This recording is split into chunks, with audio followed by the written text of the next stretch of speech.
디즈니 플러스 스페셜 프리젠테이션으로 공개되었던 웨어울프 바이 나이트. 50분가량의 짧은 컨텐츠였는데 캐릭터들에 대한 전반적인 소개보다는 극중에서 벌어지는 사건에 대해 중점적으로 풀어내서 긴장감과 몰입감 있는 구성을 보여주며 평론가와 관객 모두 만족시켰는데요. 이야기의 시작은 블러드스톤 가문의 소개로 시작됩니다. 블러드스톤 가문의 가주 율리시스 블러드스톤의 사망으로 블러드스톤의 새로운 주인을 찾기 위해 헌터들이 모였고, 그곳에 들어서는 한 남성, 잭 러셀, 박제되어 걸려있는 괴물들을 보며 다른 헌터들을 스쳐가면서 미소를 보이는 듯하지만 무거운 표정이 스쳐갑니다. 그리고 약간은 어수룩한 모습도 있는 듯하네요. 같은 장소에 들어서는 이번 이야기의 또 다른 주인공 엘사 블러드스톤, 율리시스 블러드스톤의 딸이지만 20년 전 집을 나갔다가 스톤을 갖기 위해 돌아왔는데요.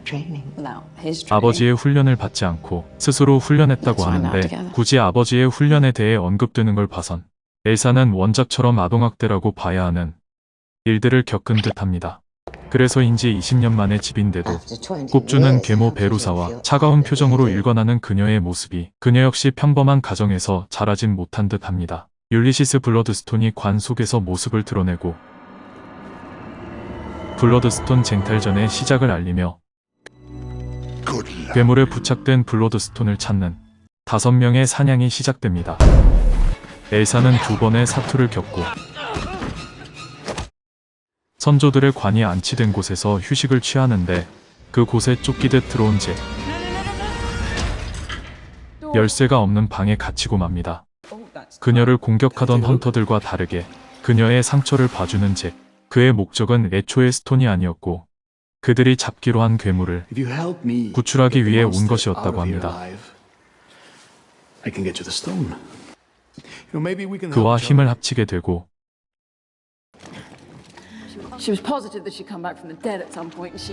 엘사의 과거 기억 덕분에 방에서 빠져나와 이번 쟁탈전의 사냥 대상 테드를 구출해내며 블러드스톤을 확보하려는 찰나 잭에게 거부 반응을 보인 블러드스톤으로 인해 둘은 감금되고 맙니다. 베루사는 잭의 본 모습을 이끌어낸 후 엘사와 함께 처리하려 하지만 웨어울프 바이 나이트가 모습을 드러내고 역관광 당하는 그들. 엘사도 탈출하여 다른 헌터들을 제압하고 싸움이 끝나고 잭은 그곳을 탈출하는데 살아있었던 계모 베루사. 그녀를 공격하려 하지만 테드 덕분에 최후의 생존자가 된 그녀.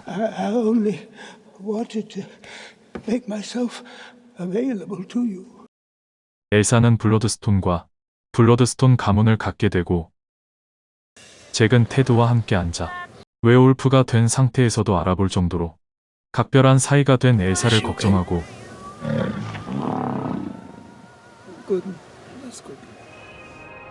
식사 메뉴를 고르며 이야기는 끝납니다.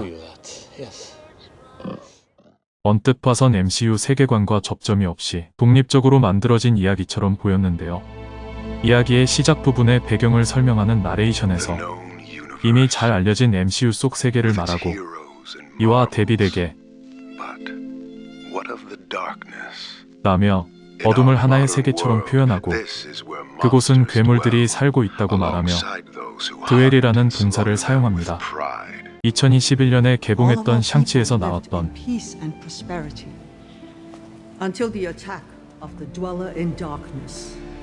드웰러라는 괴물들. 그때 당시에는 드웰러인 다크니스라는 말로 나왔기 때문에 서로 다른 두 이야기에 겹쳐지는 두 단어로 미루어 보아 탈로에서 드웰러들이 침입해 온 문 너머에는 웨어울프 바이 나잇의 배경이 되는 어둠이라 불리는 세계가 있는 것으로 추측됩니다. 이번 이야기가 흑백으로 제작된 것도 1920~30년대를 표방하기 위한 시도 속에 세계관에 대한 힌트가 숨어 있는 것이 아닐까 하는 생각이 들었습니다. 샹치의 쿠키 영상에서 나온 이야기. 샹치의 아버지 웬으로부터 받은 텔링즈가 지금까지 나왔던 세계관 속에선 기원을 찾을 수 없는 물건인 듯 묘사하는데 Not like any alien tech I've seen. A beacon. 펠링즈 내부의 붉은 빛이 블러드스톤과 관련 있고 웨어울프 바이 나잇의 세계, 어둠이라 불리는 곳에 펠링즈의 기원이 있지 않을까 생각됩니다. So you don't want to be like your father then. Careful. 한편 제게 엘사와 힘을 합치려 할 때 Complicated to grow up with his family. I can tell you my family was very different. 가족에 대한 이야기를 하는데 And sometimes we think that by doing something 그의 대사에서 very 암시하듯 specific we can 그의 change 능력은 everything. 집안 내력처럼 And not be 보입니다. like them. 사실 원작 속 웨어울프 바이 나잇의 능력은 완다를 스칼렛 위치로 만들었던 다크홀드에 의해 깨어나는 능력인데요. 잭 러셀의 원래 성은 러소프.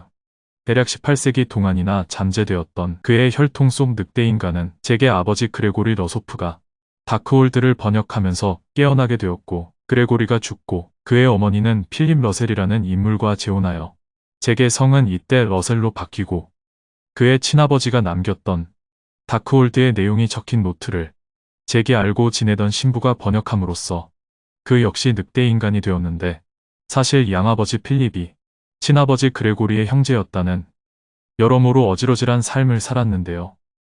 또 아버지 이야기라 이번 작품에서는 빠진 건지 다크홀드와 연관된 능력이라는 설정은 MCU에서는 어떻게 각색될지 아직 미지수이지만 앞서 언급된 그의 대사는 확실히 그가 최초의 늑대인간은 아님을 암시하는 듯합니다.